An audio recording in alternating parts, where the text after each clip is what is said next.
नहीं, क्या आत्मा सच में होती है? क्या रेकी वास्तव में ही ऐसा कुछ चमत्कार कर सकती है जिसके बारे में हमने सपने में भी नहीं सोचा हो? कभी आपने सोचा है कि एक व्यक्ति के स्पर्श मात्र से किसी के जीवन के अंदर मान लीजिए कोई गंभीर बीमारी है या कोई अवसाद से ग्रसित है या किसी भी तरह की परेशानी है और उसका समाधान हो जाए सिर्फ़ एक स्पर्श मात्र से या एक ऊर्जा के संचार के माध्यम से। और काफ़ी सारे पर्सन हैं जिनके बारे में हर कोई व्यक्ति जानना चाहता है, तो आज इन्हीं पर्सनों को साथ लेकर आज हम आए हैं नीना खन्ना जी के पास, जो रेकी की ग्रैंड मास्टर है और उनका पूरा विश्व में नाम है। तो नमस्कार मैडम जी। नमस्कार। तो नीना जी, सबसे पहले एक सवाल है जो हर किसी के जहन में उठता है कि ये रेकी है क्या? रेकी सिर्फ एक इलाज की प्रक्रिया नहीं, बल्कि आत्मा के स्तर पर जुड़ने की एक चेतन यात्रा है। इसे अगर आप सिर्फ हाथों की ऊष्मा मानेंगे तो ये अधूरा है। रेकी उस मौन ऊर्जा की भाषा है जो आपके विचारों, भावनाओं और आत्मा की तरंगों को पुनर्संतुलित करती है। मैंने इसे सिर्फ तकनीक नहीं, एक जीवन पद्धति की तरह जिया है। ये विज्ञान है, लेकिन आत्मा का। अच्छा, एक बात देखिए, जैसे आपने बताया, हमने मान भी लिया कि आत्मा का विज्ञान है या कुछ भी, तो कोई ऐसे चमत्कारिक अनुभव है जो आपको लगा है कि हाँ, ये मतलब सचमुच में ही चमत्कार है? जैसे कि मान लीजिए हम लोग चमत्कार तब मानते हैं जब वो ऐसी कोई घटना होती है जिसके बारे में हमने कभी अपेक्षा ही नहीं की हो कि ऐसा भी हो सकता है मेरी जिंदगी में। जैसे कि मान लीजिए अब आपके बारे में हमने सुना है कि आप बीमार व्यक्ति को ठीक कर देते हैं, तो क्या कोई ऐसा चमत्कारिक अनुभव हुआ आपकी ज़िंदगी में जिसके ऊपर आपने भी सोचा होगा ये तो अजूबा ही हो गया? बिल्कुल जी, शुरू में तो जब मैंने हीलिंग स्टार्ट करी तो मुझे खुद पे विश्वास नहीं हो रहा था कि सचमुच ऐसा हो सकता है, लेकिन पहले ही दिन से मुझ में बहुत परिवर्तन हुआ। मुझे गुस्सा नहीं आता था, मन बहुत शांत रहने लग गया, मेरी काम करने की प्रोडक्टिविटी बहुत बढ़ गई। और एक बार ऐसा हुआ कि मेरे बेटे को बुखार आया और जब मैंने उसके माथे पे हाथ रखा तो वो बहुत तेज़ बुखार में तप रहा था। मैंने उसे 10-15 मिनट हीलिंग दी और उसके बाद मैंने 15 मिनट बाद जाके देखा कि उसका बुखार बिल्कुल उतर चुका था, थोड़ी थकावट शरीर में थी। तो ये मेरा बहुत ही बढ़िया पहला एक्सपीरियंस था जिससे मुझे यकीन हो गया और अपने ऊपर भरोसा भी हो गया कि वाकई रेकी काम करती है। ये कब की बात है? ये 25 साल पुरानी बात है, जब मैंने रेकी नई नई सीखी थी। अच्छा, लेकिन रेकी सीखने की वजह क्या रही है आपको? यूं कहिए कि शायद ये चमत्कार परमात्मा ने मुझ तक पहुंचाना था और मेरे माध्यम से दूसरे लोगों तक भी पहुंचना था। मैं अफ्रीका में जहाँ बिजनेस करती थी, वहाँ हमारे पास में ही एक और व्यक्ति थे, उनकी किडनी में स्टोन था। किस चीज़ का बिजनेस करते थे आप? मेरा गारमेंट्स और ज्वेलरी वगैरह का काम था, स्टोर्स थे वहाँ पे। तो आगे क्या हुआ? जो नेबर्स थे हमारे, वहाँ पर एक उनका काम था। वो एक दिन मेरे पास आए कि यहाँ पर कोई मास्टर्स आए हुए हैं, आईटी में प्रोफेसर हैं 2 लोग, और सुना है कि वो टच हीलिंग से बीमारी को ठीक कर देते हैं। उनके किडनी में स्टोन था और वहाँ पर उन दिनों मेडिकल फैसिलिटी बहुत अच्छी नहीं थी। तो उन्होंने मुझसे कहा कि आप मेरे साथ चलेंगी, क्योंकि मैं पहले कभी कहीं गया नहीं और मुझे शुरू से ही, बचपन से ही इन सब चीज़ों में बहुत इंटरेस्ट रहा है और आध्यात्मिक स्तर पर। तो मैंने तुरंत ही उनके साथ जाने का फैसला कर लिया। मैं उनके साथ गई। पहले दिन जाने के बाद ही मुझे जाकर वहाँ बहुत अच्छा और शांत, रिलैक्स माहौल मिला। फिर 3 दिन के उन्होंने जो सेशन उनके साथ किए, मैं वहाँ पर सामने बैठी होती थी और मैं देखती रहती थी कि किस तरह से हो रहा है। और सबसे बड़ा चमत्कार तो मुझे तब लगा कि जब 1 हफ्ते के बाद उन्होंने नेबरिंग कंट्री में जाकर अपना अल्ट्रासाउंड कराया तो पता चला कि किडनी स्टोन है ही नहीं, स्टोन गायब हो चुका था। मतलब स्टोन गायब, खत्म, बिल्कुल स्टोन बिल्कुल खत्म हो चुका था। वो मेरे लिए कुछ चमत्कार से कम नहीं था, क्योंकि हमने केवल सुना था, देखा कभी नहीं था। उसके बाद मेरा विश्वास इस पे और ज़्यादा बढ़ने लग गया और मैंने इसे सीखने का निर्णय कर लिया। अच्छा, जैसे आपने बोला कि हमने खाली सुना था, देखा नहीं था, तो जैसे अगर बचपन की बात करें तो बचपन में हम लोग बड़े डरते थे कि भूत आ जाएगा, भूत आ जाएगा। तो आपको भी लगता है कि आत्मा होती है? बिल्कुल होती है। आत्मा, हमारा शरीर जो है वो आत्मा से ही चलता है। आत्मा ना हो तो हमारा शरीर ही नहीं है, कुछ भी नहीं है। हमारी आत्मा परमात्मा की एक छोटी सी किरण, छोटा सा बिंदु, छोटी सी ऊर्जा सदा हमारे शरीर में विराजमान रहती है, जिससे हम चलते हैं और संसार में सब काम करते हैं। अच्छा, तो आपने कभी इस शक्ति को महसूस किया है कि आत्मा या कोई भी एक ऐसी शक्ति जो मतलब अलौकिक है, जो जिसका कोई वजूद नहीं है, लेकिन आपको महसूस हुआ, ऐसा कुछ हुआ? जी बिल्कुल, क्योंकि साधना करते करते अब इतना समय हो गया है, मैं 25-26 साल से रेकी कर रही हूँ और इसमें साधनाएं भी होती हैं। और कई बार हमें ऐसा फील हुआ है कि अचानक से तबीयत खराब हो गई या कोई मुश्किल आ पड़ी, तो मुझे लगता है कि कोई शील्ड हमें प्रोटेक्ट कर रही है। मेरे चारों तरफ एक शक्ति है जो दिखाई नहीं देती, लेकिन हमें पूरी तरह से गाइड और प्रोटेक्ट करती है। और ये भी बात सच है कि जिस तरह से बिजली के दो तार एक साथ चलते हैं, पॉजिटिव और नेगेटिव, उसी तरह इस दुनिया में पॉजिटिव और नेगेटिव दोनों चीजें साथ साथ चलती हैं। और उसको देखने का मौका शायद जीवन में सभी लोगों को नहीं मिलता, इसलिए हम उसे समझ नहीं पाते हैं कि वो क्या चीज है। बचपन में हम लोग किसी भूत प्रेत का नाम सुन के, या घर में कोई बड़ा बूढ़ा बात कर रहा होता था कि उसके अंदर भूत आ गया या उसकी तबीयत खराब हो गई, उसने एकदम से सर हिलाना शुरू कर दिया, तो हम लोग घबरा जाते थे कि ये किस तरह की बातें कर रहे हैं, क्या हो रहा है। लेकिन अब अंतर ये है, क्योंकि मैं अध्यात्म में काफ़ी कुछ करती रहती हूँ, बहुत सी मैंने मेडिटेशंस की हैं, कई गुरुओं के द्वारा ज्ञान लिया है, तो अब ये समझ आ गया है कि ये शक्तियाँ अक्सर हार्म करने के लिए नहीं आती किसी को। कई बार हमारे जो पूर्वज होते हैं या जो करीबी रिश्तेदार जो मृतक हो जाते हैं, वो हमारे आसपास हमें आशीर्वाद और ब्लेसिंग्स देने के लिए भी आते हैं। और मैंने इस चीज़ को महसूस किया है कि हमें उनसे ब्लेसिंग्स भी मिलती है। वो हमें बहुत प्यार करते थे और वहाँ जाकर के भी उनका प्यार हमारे लिए बढ़ ही जाता है और वो हमें ब्लेसिंग्स देते हैं। अच्छा जी, तो एक सवाल आपसे पर्सनल लाइफ है, आपका पहला प्यार क्या था, कौन था, और उस से जो रिलेशन रहा है उसने आपको क्या सिखाया? भाई, जहाँ तक मुझे याद पड़ता है तो मैंने तो बचपन से ही अपनी माँ को बहुत प्यार किया। मेरी माँ मेरी गाइड, मेरी इंस्पिरेशन और मेरी धार्मिक जर्नी को आगे बढ़ाने की शक्ति रही और उनसे मुझे बहुत प्रेम है। पहले भी था, अब वो इस दुनिया में नहीं है, ब्रह्मलीन हो चुकी हैं। आज भी मैं उनको बहुत प्रेम करती हूँ। और रेकी में तो एक विधा ही है कि जब हम किसी दूसरे को रेकी देते हैं तो पहले अपने माता पिता को प्रणाम करते हैं, उनको दिल से याद करते हैं और हमारी वो शक्ति कई गुना होकर उस व्यक्ति तक पहुंचती है। अच्छा, सेकंड प्यार किससे? देखिए, मेरी तो शादी बहुत छोटी उम्र में हो गई थी और हमें जब हमारी शादी हुई तो मेरे पति एक आर्मी ऑफिसर थे जो बहुत ही अच्छे संस्कार, उच्च विचारों वाले और डिसिप्लिन्ड लाइफ वाले थे। तो उन्होंने भी हमें बहुत प्यार दिया और हमने भी उनसे बहुत प्रेम किया। आज तक मैं उनकी टीचिंग्स, उनकी शिक्षाओं को याद रखती हूँ और जिस तरह से वो कहा करते थे, उनके उन सभी रूल्स को, उन सभी गाइडेंस को फॉलो करने की कोशिश करती हूँ। तीसरा प्यार? अब ये बात कहना बहुत मुश्किल है क्योंकि मेरे 2 बच्चे हैं और मैं अपने दोनों ही बच्चों को बराबर प्रेम करती हूँ, बेटी को भी और बेटे को भी।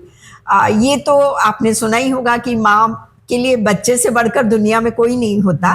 तो मेरे दोनों ही बच्चे मुझे बहुत प्यारे हैं, वो भी मुझसे बहुत प्रेम करते हैं और मैं भी उनसे बहुत प्यार करती हूँ। मेरा तीसरा और चौथा प्यार वही है? जी, मेरे बच्चे ही मेरा प्यार है, मेरी शक्ति है। इनफैक्ट मैं जो कुछ भी करती हूँ वो उसमें मुझे सपोर्ट करते हैं और इनकरेज करते हैं कि आप जो कार्य कर रही हैं बहुत अच्छा कर रही हैं। हमारे बच्चों के साथ हमारे रिलेशंस बहुत ही प्रेम पूर्वक और बहुत ओपन है। ओके। अच्छा, एक और बताएंगे, जैसे कि अब बचपन की बात करें अपने बच्चों की, तो बच्चे थे जब आप छोटी बच्ची थी तो क्या बनने का सपना देखा था आपने? मैं डॉक्टर बनना चाहती थी और उसके बाद मैंने अपनी बेटी को भी डॉक्टर बनाना चाहा, लेकिन कुदरत को कुछ और मंजूर था। उन्होंने MBA किया और वो किसी और फील्ड में चली गई, तो इसलिए डॉक्टर बनने का सपना मेरा मेडिकल प्रोफेशन में अधूरा रह गया। लेकिन मैं दूसरी तरह से मैंने डॉक्टर की उपाधि प्राप्त की हीलिंग और अध्यात्म के क्षेत्र में। मतलब डॉक्टर बन गए, लेकिन मेडिकल वाले जी, डॉक्टर लिखने के नाम पर हम डॉक्टर लिख सकते हैं, लेकिन हम मेडिकल ट्रीटमेंट नहीं कर सकते क्योंकि मैं मेडिकल डॉक्टर नहीं हूँ। लेकिन फिर भी आप हीलिंग तो करते हैं ना, बीमारियों को, जो बीमारियों में भी इलाज करते हैं ना? जी मतलब कुछ हद तक में तो 50% तो आ ही गए उसी प्रोफेशन। जी बिल्कुल, आप कह सकते हैं कि डॉक्टर की उपाधि मिली और डॉक्टर का कुछ हद तक काम भी हम करते हैं। और ये भी सच है कि जहाँ पे मेडिकल साइंस फेल हो जाती है तब कहा जाता है कि जब कोई चीज काम नहीं करती तो दुआ काम करती है, दवा से ज्यादा दुआ काम करती है।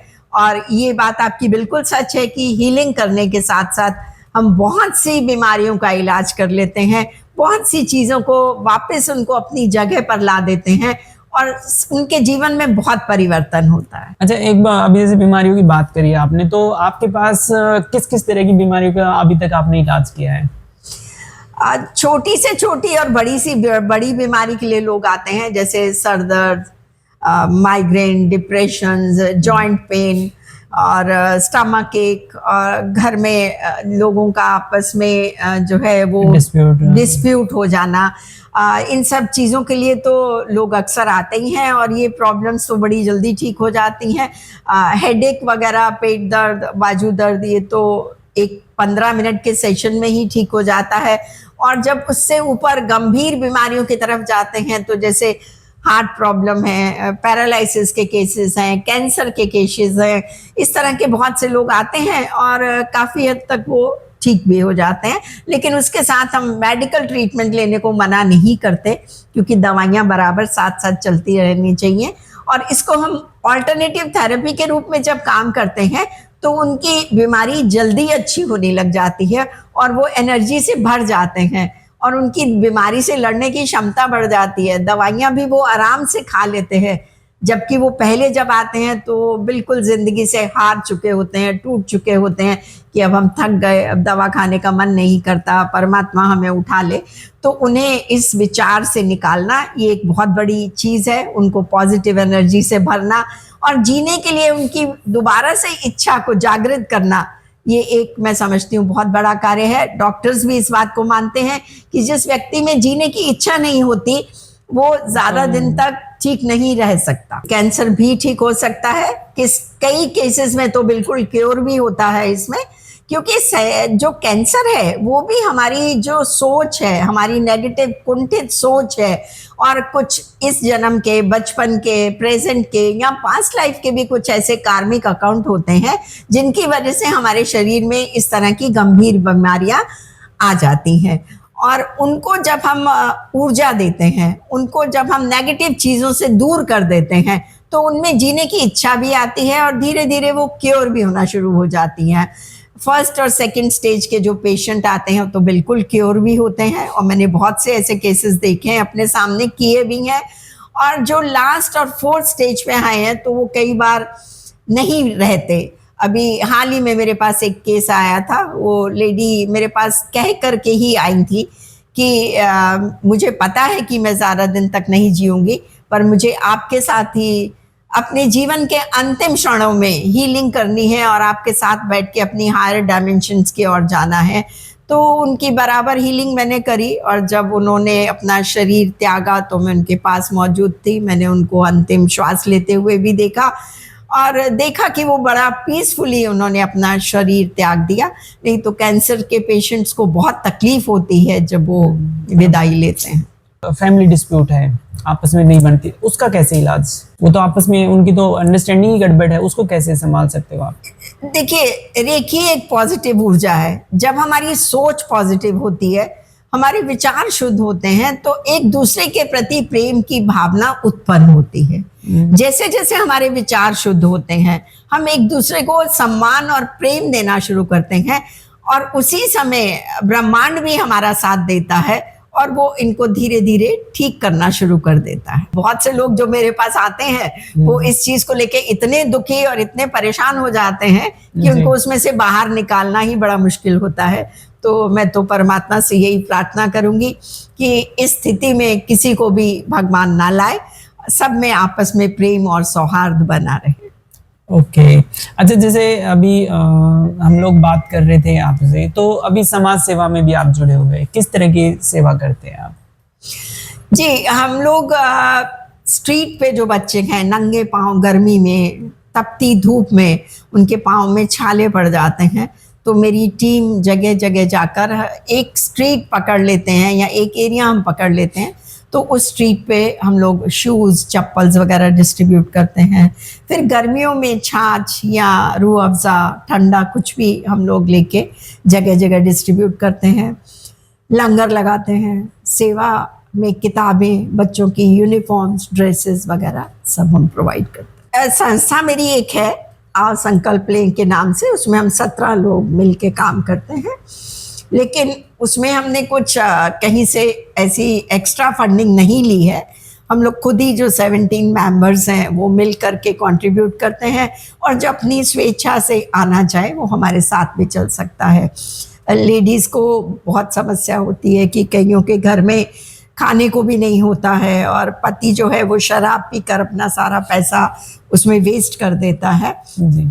तो इस तरह के घरों में जाके पत्नी को काम दिलवाना, सिलाई की मशीनें दिलवाना, छोटे छोटे बच्चों को पढ़ाई के लिए सिखाना और उनको इस तरह की जॉब्स छोटी मोटी दिलाना, ये सब काम भी हमारी संस्था करती है। ओके, तो अब जैसे आपकी संस्था है उसके साथ कोई जुड़ना चाहे तो कैसे? आप हमें फ़ोन कर सकते हैं, ईमेल कर सकते हैं। आओ संकल्प लें मेरी संस्था का नाम है। आप चाहें तो इस पे हमें कांटेक्ट कर सकते हैं, और स्क्रीन पर फ्लैश कर दिए जाएंगे नंबर, टेलीफोन नंबर्स, आप उन पर भी संपर्क करके आप साथ में आके डोनेट करना चाहें, सेवा करना चाहें, किसी भी तरह से हमसे जुड़ना चाहें तो आप इन नंबर्स पर और हमें अगर कांटेक्ट अगर किसी ने रेकी सीखना हो कुछ? नीना खन्ना ऑफिशियल के नाम से मेरा चैनल है, उसमें सब नंबर्स भी दिए हुए हैं। आप ईमेल कर सकते हैं, आप व्हाट्सएप कर सकते हैं, और आप हमसे संपर्क कर सकते हैं। अच्छा, जैसे अभी हम लोग बहुत सारे रेकी मास्टर्स के बारे में देखते हैं, तो वे लोग अपने बहुत सारी प्रमोशन करते हैं, वीडियो डालते हैं जिसके अंदर वो रेकी सिखाते हैं, ऐसा कुछ है। तो क्या आप भी कुछ इस तरह के प्रोग्राम करते हैं?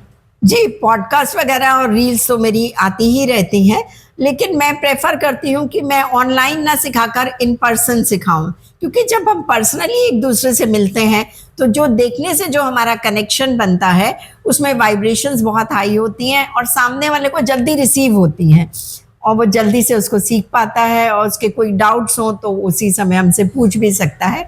हालांकि जूम के द्वारा भी सेशंस होते हैं, क्योंकि पॉसिबल नहीं है कि सभी लोग आके पर्सनली उसको सीख सकें, तो जूम के द्वारा भी मैं सेशंस करती हूँ।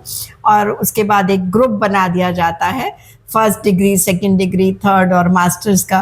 तो उसमें जिनके जो जो सवाल होते हैं उनके आंसर्स दिए जाते हैं, और लोगों को उसमें जोड़ दिया जाता है, और ताकि वो एक दूसरे के ऊपर ही लिंक करके एक्सपीरियंस कर सकें और ये जान सकें कि जो शक्ति उन्होंने प्राप्त की है वो सचमुच काम कर रही है कि नहीं। तो ये ऑफलाइन क्लासेस भी आपकी चलती हैं, तो उसके लिए कितना कुछ चार्जेस वगैरह लेते हैं या वैसे ही फ्री है ये? जी हाँ, ऑफलाइन और ऑनलाइन दोनों के ही चार्जेस होते हैं, क्योंकि रेकी का प्रिंसिपल है, ये एक जापानीज विधा है जिसमें डॉक्टर मिकाबू उसाई ने ही इसको जो है वो सामने लाए थे दुनिया के। हालांकि ये भगवान बुद्ध भी इसी को करते थे, बाद में जाकर ये विदेशों में पॉपुलर होकर वापस भारत में आई, और ये उनका एक नियम है कि हमें इसका एक चार्ज, एक फीस के रूप में अमाउंट लेना ही होता है। मतलब कितना, मतलब अप्रोक्स कुछ? इसमें 1100 से रुपये लेकर 5100 रुपये तक चार्ज किए जाते हैं, डिपेंडिंग कि एक दिन की क्लास है, 2 की है या 3 दिन की है, तो उसमें यहाँ पर उनका रहना, खाना पीना पूरी व्यवस्था रहती है, पूरा दिन उनको यहीं पे रहना पड़ता है। तो फर्स्ट डिग्री के कम होते हैं फीस, सेकंड की ज़्यादा है, मास्टर्स और थर्ड की तो और भी ज़्यादा होती है। लेकिन उस लेवल तक उन्हीं को ले जाया जाता है जिसमें हम देखते हैं कि वो करने का इच्छुक है, या उसमें भावना है किसी और को देने की या किसी की सेवा करने की, उन्हीं को ये डिग्रीज दी जाती हैं। वरना तो लोगों को फर्स्ट डिग्री के बाद ही आराम मिलना शुरू हो जाता है, अपने और अपने परिवार के लिए वो फर्स्ट डिग्री के बाद आराम से रेकी कर सकते हैं। मतलब आसान है अगर सीखना चाहे तो कोई? जी बिल्कुल आसान है। 7 साल से बच्चा लेकर 50 साल या 70 साल का बूढ़ा व्यक्ति भी इसे सीख सकता है और आराम से कर सकता है। अच्छा मैडम जी, आपने रेकी के बारे में बहुत अच्छा बताया, तो मैं आपसे एक और सवाल जानना चाहता हूँ कि अभी बहुत सारे साधु सन्यासियों के पीछे लोग लगे हुए थे कि भैया ढोंगी ढोंगी लोग बोलते रहते हैं। मान लीजिए अभी मतलब यूट्यूब पे या हर जगह सोशल मीडिया पे देखोगे तो ज्यादातर लोग मतलब है ना आलोचनाएं होती रहती है कि इस व्यक्ति के अंदर कुछ पावर तो है नहीं, लोगों को बेवकूफ बना रहे हैं। तो आपको भी किसी ने ढोंगी या पाखंडी या भ्रम में फैलाने वाला बोला है किसी ने अभी आप तक? मेरा ये मानना है कि आलोचना तो बहुत अच्छी चीज है, उससे हमें बहुत कुछ सीखने को मिलता है। जी। कई लोग नहीं विश्वास करते, जो शुरू में आते हैं बहुत बीमार होते हैं और दिमाग में भी उनके हजारों चीजें चल रही होती हैं, तो इसे मानते नहीं है। जी। मैं यूं कहूंगी कि वो बिलीव नहीं करते हैं कि जब डॉक्टर्स हमारा इलाज नहीं कर पाए, साइंस इतना आगे बढ़ गई है, उनसे भी हमें कुछ फायदा नहीं हो रहा, राहत नहीं मिल रही है, तो ये ऐसी क्या चीज है, कोई जादू या चमत्कार तो है नहीं जो ये करते हैं और हम ठीक हो जाएं। जी। तो ऐसे में हम उनको 3 सेशंस लेने के लिए कहते हैं, और जब वो सेशन लेने के लिए आते हैं तो पहले उनको समझाया जाता है, काउंसलिंग की जाती है। धीरे धीरे जब वो तैयार हो जाते हैं इन सेशंस को लेने के लिए, फिर उनकी हीलिंग स्टार्ट करी जाती है, और जब उनकी हीलिंग उन पे काम करना शुरू कर देती है और उनको बहुत परिवर्तन नजर आता है, उनकी बीमारी काफी हद तक ठीक हो जाती है, तो वो खुद ब खुद इस पे यकीन करने लग जाते हैं। अच्छा, मतलब भरोसा कायम हो जाता है। जी बिल्कुल हो जाता है। आपको भी मिलते हैं कुछ ऐसे लोग जो भरोसा बहुत से लोग ऐसे आते हैं जो विश्वास नहीं करते और ये इस तरह से चले आते हैं कि भाई चलिए देखते हैं क्या करती हैं और क्या हो रहा है। बहुत से लोग ऐसे भी मिलते हैं, लेकिन और इसके साथ मैं ये भी कहूंगी कि जिसकी डेस्टिनी में होता है, जिसने ठीक होना होता है, वही यहाँ पर आकर के उस हीलिंग को लेता है, करता है।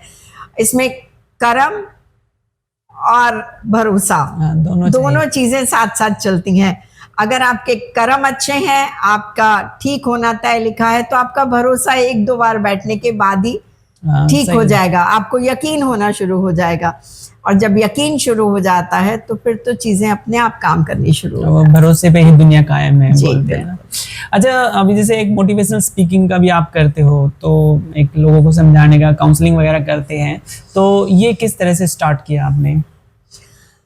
काउंसलिंग तो देखिए, रेकी के लिए जो भी व्यक्ति आएगा उसको करनी ही पड़ती है, क्योंकि आज की दुनिया में शायद ही कोई ऐसा परिवार या घर होगा जहां पर किसी ना किसी को कोई समस्या ना हो। तो जब वो पहली बार हमारे पास आते हैं तो उन्हें काउंसलिंग करनी पड़ती है। तो धीरे धीरे काउंसलिंग करते करते उन लोगों को समझाने के बाद ही हम उनका ट्रीटमेंट शुरू कर पाते हैं, उनको सेशंस दे पाते हैं। तो इसी दौरान मैंने इतनी काउंसलिंग की कि अब मुझे लगता है कि काउंसलिंग भी बहुत फर्क पड़ता है, क्योंकि 70% डिजीजेस मेरा मानना है कि साइकोसोमेटिक होती है जी ना। तो जब हम 50% उस व्यक्ति के दिल दिमाग पे काम कर लेते हैं, उसको समझाने में कामयाब हो जाते हैं कि ये जो तुम्हारे थॉट्स हैं, नेगेटिव हैं, ये सच्चाई नहीं है, तुम ठीक हो सकते हो, जब वो उसको बिलीव करना शुरू कर देता है तो रेकी भी अपने आप से उस पर काम करना शुरू कर देती है, क्योंकि रेकी एक पॉजिटिव एनर्जी है। जब हम पॉजिटिव थॉट क्रिएट करेंगे तो वो अपने आप ही उस जगह पर पहुंच जाएगी और बहुत अच्छे रिजल्ट्स देती है। मतलब कि काउंसलिंग मैंडेटरी है हर काम में। अच्छा, एक बात है, जैसे कि मैं मंदिर में जाता हूँ, मैं हिंदू हूँ, मैं भगवान की पूजा कर रहा हूँ भोलेनाथ जी की, मुस्लिम जाके अल्लाह की पूजा करते हैं, सिख अपने गुरु ग्रंथ साहिब का करते हैं। मतलब ऐसे ही हर धर्म का व्यक्ति अलग अलग उनकी विचारधाराएं, अलग अलग तरीके हैं उनके भगवान को मनाने के, और हीलिंग प्रोसेस भी सबका ही अलग अलग होता होगा मेरे हिसाब से। तो क्या आपको मतलब मैं पूछना चाहता हूँ आपसे, क्या रेकी मतलब सब धर्म वालों के हिसाब से काम कर सकती है क्या एक साथ? जी, या हिंदू के लिए अलग रहेगा? मतलब रेकी की पत्ती भी अलग हो सकती है ना, कि हिंदू को किसी और तरीके से सिखाएंगे आप और मुस्लिम को किसी और? नहीं, ऐसा कुछ नहीं है। रेकी में कोई हर तरह के व्यक्ति हमारे पास आते हैं, हिंदू, मुस्लिम, सिख, ईसाई, हर धर्म के लोग आते हैं। और रेकी में ऐसा कुछ नहीं है कि हम एक धर्म को फॉलो करते हैं। हाँ, ये ज़रूर है कि इंडिया में अगर इस तरह की कम्युनिटी के लोग हैं कि जो शिव जी को मानते हैं या ओम नमः शिवाय का जाप करते हैं, तो उनको हम वो मंत्र बोलकर उसमें उस स्टेज में लेके जाते हैं जिससे कि वो काम हो सकें, शांत हो जाएं, या ओम का उच्चारण करते हैं। और मैंने देखा है कि ओम का उच्चारण करने में किसी भी धर्म के लोग परहेज नहीं करते और वो आराम से जुड़ जाते हैं, या फिर कोई सूदिंग सा म्यूजिक लगा देते हैं जिससे कि वो रिलैक्स फील हो। और जब वो अपने भीतर चले जाते हैं, काम हो जाते हैं, तो फिर तो वहाँ तो कोई धर्म रह ही नहीं जाता, वहाँ तो उसी की एक शक्ति है, ईश्वर की ऊर्जा, ब्रह्मांड की, यूनिवर्स की शक्ति है, तब तो सब कुछ उससे भर जाता है और सारे सवाल मिट जाते हैं। अभी जैसे आपने बोला कि ओम का उच्चारण हर एक धर्म का कर सकता है, लेकिन अगर मुस्लिम धर्म में देखें तो वो कभी नहीं उच्चारण करेंगे, ना ही ईसाई धर्म वाले करते हैं। उसमें कोई जबरदस्ती नहीं है, उनको शुरू में ही बता दिया जाता है कि आप जिस भी धर्म को मानते हैं, आप ईश्वर, अल्लाह, जीसस या कृष्ण, राधा, राम, किसी का भी नाम जिसमें आपकी आस्था है, और अगर किसी को भी नहीं मानते तो आप अपने पेरेंट्स को, अपने मास्टर्स को, अपने दोनों गुरुओं को नमन करके उनका हृदय में स्मरण करें और इससे कनेक्ट हो जाए। अच्छा, जैसे अभी धर्म के ऊपर बात होती है, अब आपने बोला कि क्या अभी मुझे एक बात बताएंगे कि जैसे मान लीजिए मैं मांसाहारी करता हूँ, मतलब मैं नॉनवेज खाता हूँ, या कोई मैं नॉनवेज नहीं खाता हूँ, तो क्या रेकी से इसका फर्क पड़ता है कि एक मांसाहारी व्यक्ति के ऊपर जल्दी असर करेगी एक नॉनवेज खाने वाले के ऊपर, या शाकाहारी व्यक्ति के ऊपर? नहीं, ऐसा कुछ नहीं है, और ना इसमें कोई परहेज बताया जाता है कि वो क्या खाएं और क्या ना खाएं। इसमें कोई ऐसा नियम नहीं है। मतलब प्रॉपर वही है सब कुछ, आप जो चाहें अपने हिसाब से खा सकते हैं। और ये तो सभी धर्मों में लिखा है कि जब आप ध्यान या पूजा करने बैठते हैं तो आप शांत मन, एकाग्र चित्त से बैठकर करें तो वो शक्ति ज़्यादा काम करती है। अच्छा, अभी आपने मुझसे बता रहे थे आप कि परमात्मा से जुड़ जाते हैं व्यक्ति जब रेकी से जुड़ते हैं, तो परमात्मा से अगर जुड़ता है व्यक्ति तो वो तो भूत भविष्य भी देख सकता है, या जो उसका भूतकाल में क्या था, क्या ऐसा कुछ है इसमें कि आपका भविष्य पता लगा सके, या पास्ट लाइफ या कुछ ऐसा पता हो सकता है क्या? जी बिल्कुल, पास्ट लाइफ रिग्रेशन के सेशंस होते हैं, NLP की क्लासेस होती हैं, क्वांटम फिजिक्स के द्वारा काफ़ी कुछ बताया जाता है। इसमें कई तरह की चीज़ें आती हैं। मतलब पास्ट लाइफ देख सकते हैं इसमें? जी, पास्ट लाइफ भी देख सकते हैं, और कई लोगों के जो तकलीफ या गंभीर बीमारियां या समस्याएं होती हैं जो इस जीवन में ठीक नहीं हो रही होती हैं, उनको पास्ट लाइफ में ले जाया जाता है, और वहाँ जो भी कुछ घटना ऐसी हुई है जिसके कारण से ये समस्या ठीक नहीं हो रही है, पीछे जाके उसको हील कर दिया जाता है, तो इस लाइफ में भी वो समस्या उसकी दूर हो जाती है। आपके पास आते हैं ऐसे केस? जी, कई आते हैं।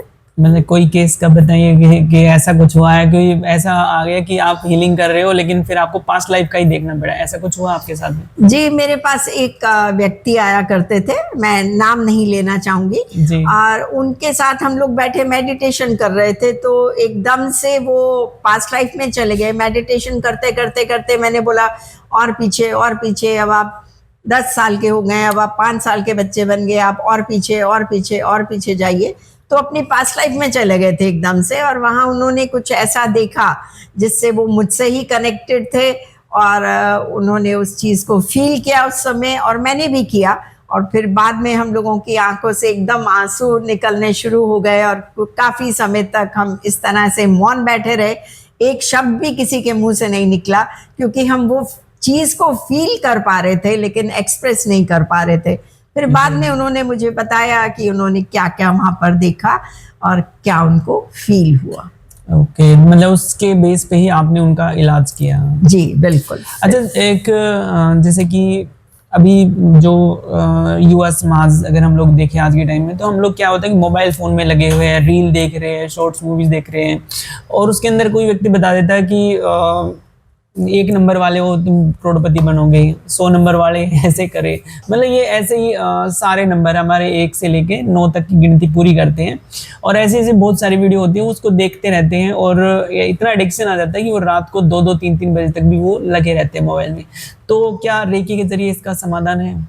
बिल्कुल किया जा सकता है। वही पॉजिटिव और नेगेटिव वाली बात आ गई। कुछ चीज़ें अपनी लाइफ में हमें इम्प्रूवमेंट की तरफ ले जाती हैं, कुछ हमें नहीं ले जाती हैं। तो ये समस्या आजकल बहुत गंभीर है और हर जगह ये देखने को मिल रही है। इसके लिए मैं यही सजेस्ट करूँगी कि वो लोग रेकी करें, और रेकी करने के बाद उनके थॉट्स अपने आप चेंज होते हैं, पॉजिटिविटी की ओर जाते हैं, क्रिएटिविटी बढ़ती है। और ये तो मैं बिल्कुल नहीं मानती कि अगर 1 नंबर वाले का बोल दिया कि 2 करोड़ की लॉटरी लगेगी या तुम 2 करोड़ पाने वाले हो, इसको तो मैं बिल्कुल नहीं मानती। कर्म भी जरूरी है। यदि हम सोच लें कि हमारे पास तो 6 महीने में 1 करोड़ ही आने वाला है, तो जी। क्या लॉटरी तो निकलने वाली नहीं है, कोई घर आके आपको देने नहीं वाला है। इसके लिए आपको डिसिप्लिन होना और काम करना, अपनी क्षमता के अनुसार काम करना। यदि आप उससे ज़्यादा ही काम करेंगे तो ही आप उस अमाउंट को हासिल कर पाएंगे। घर बैठे बैठे कोई बारिश नहीं होने वाली। ओके, मतलब कर्म करना मैंडेटरी है, जी, अगर नहीं बिल्कुल। करेंगे तो गीता में भी लिखा है, भगवान कृष्ण ने भी कहा है, कर्म तो करते ही रहो। आप अपने कर्म करिए और फल की इच्छा मत करिए। जब हम दिल से, श्रद्धा से, पूरी लगन, मेहनत से और विश्वास से अपना काम करते हैं तो परमात्मा जरूर फल देता है। किसी के लिए बुरा ना सोचें, किसी को गलत ना कहें, गलत कामों में ना पड़ें और सबके प्रति प्रेम और सम्मान की भावना रखें। अवश्य हमें हमारे कर्मों का फल और मेहनत का फल जरूर मिलता है। अच्छा, अगर भविष्य की बात करी जाए तो रेकी का भविष्य क्या है? आजकल तो रेकी बहुत पॉपुलर हो रही है क्योंकि हर जगह काम आती है। कॉर्पोरेट वर्ल्ड में जो यंगस्टर्स, नए नए बच्चे आ रहे हैं, उनको कई मुश्किलों का सामना करना पड़ता है। जैसे वो नए नए आते हैं तो उनको जो जॉब्स मिलती हैं उसमें बॉस के जो है वो काफ़ी कड़ी बातों का भी उनको सामना करना पड़ता है, प्रश्नों का भी।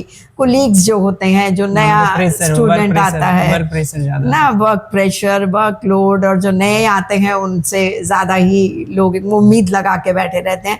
तो वो कई बार घबरा के बिल्कुल डिप्रेशन में चले जाते हैं कि हम इतना काम कर रहे हैं, इतना अच्छा करते हैं, फिर भी हमें कोई अप्रिशिएट क्यों नहीं करता।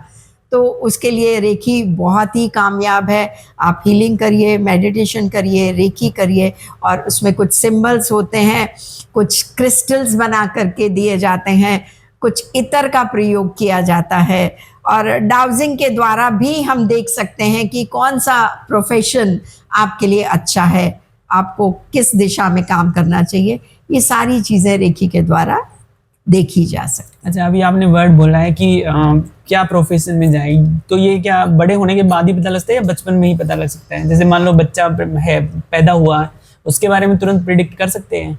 ज्योतिषी वगैरह तो इसमें सदियों से करते आ रहे हैं प्रिडिक्शन कि आपका बड़ा बच्चा होगा तो ये बनेगा, छोटा हुआ तो ये बनेगा।